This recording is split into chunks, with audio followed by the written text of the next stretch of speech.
হ্যাঁ, আমি সবেমাত্র লাইসেন্স পেয়েছি। রাজ্য সরকারের যে স্বাস্থ্যসাথী চিকিৎসা ব্যবস্থা খুবই গুরুত্বপূর্ণ এবং জনমুখী। এই পরিকল্পনাকে আমরা সকলেই স্বাগত জানিয়েছি।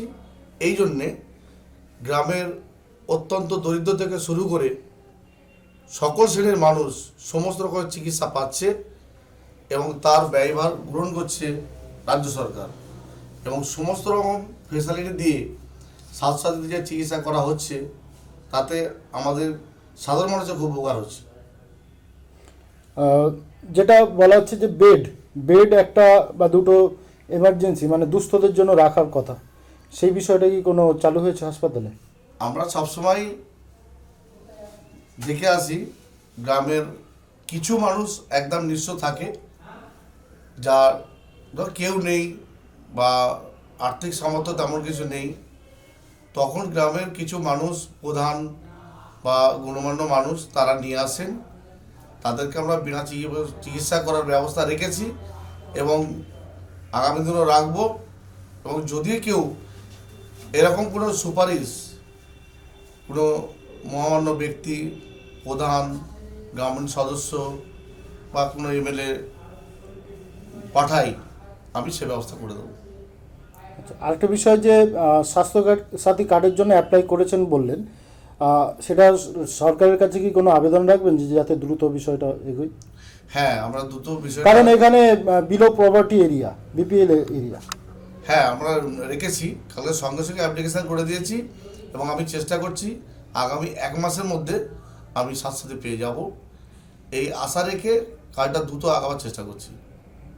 আচ্ছা, সরকারের কাছে অনুরোধ রাখছেন যাতে তাড়াতাড়ি এটা হ্যাঁ, প্রদান করা। আমি সরকারের অনুরোধ রেখেছি, আলাদা পিটিশন করেছি যে আমি গ্রামীণ এলাকায় চিকিৎসার জন্য নার্সিংহোম খুলেছি, গ্রামীণ মানুষ যাতে আপনার স্বাস্থ্যসাথীর আওতায় আসতে পারে, সেই জন্য স্বাস্থ্যসাথী ব্যবস্থাটা যত তাড়াতাড়ি আপনি করে দেবেন আমার উপকার হবে বা গ্রামের মানুষের উপকার হবে।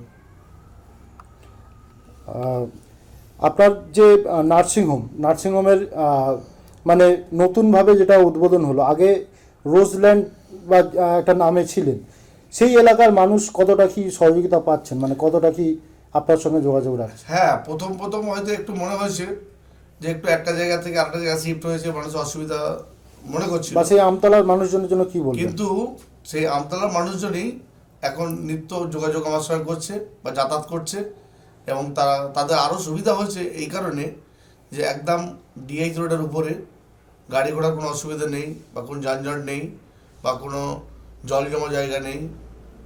এই জন্যে সব মানুষরা আসার সুবিধার জন্যে বিশেষ করে তারা আগ্রহ হচ্ছে। Thank you. আপনার নাম? Zakir Hossain Sipai, proprietor GM nursing home. প্রথমেই শুভেচ্ছা জানাই এইটাই যে দাদা আমাদের খুব বন্ধু, যেহেতু আমাদের ডক্টর সেলের সবাই, আমি ডক্টর সেলের সহসভাপতি, দাদাও মানে সহ সেক্রেটারি, সবই আছেন, কিন্তু আমাদের নিজেদের মধ্যে যে ওনার সঙ্গে আমাদের যে বন্ধুত্ব খুবই মানে ভালো, যার জন্যে আমাদের এর আগে উনি যে নার্সিংয়ে ছিলেন গরিব মানুষের জন্য অনেক কিছু দেখেছেন, আমারই অনেক পেশেন্ট ছিল তাতেও উনি দেখেছেন।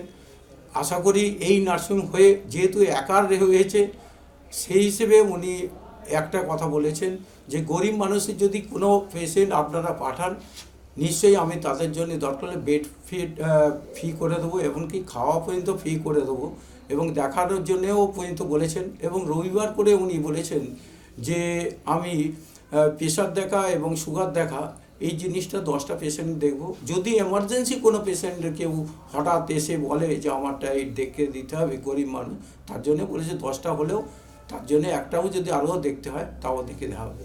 এই জিনিসটা সবাই করে না, কিন্তু এই জায়গা দাদা যে বলেছেন এবং উনি যা মুখে বলেন তাই করেন।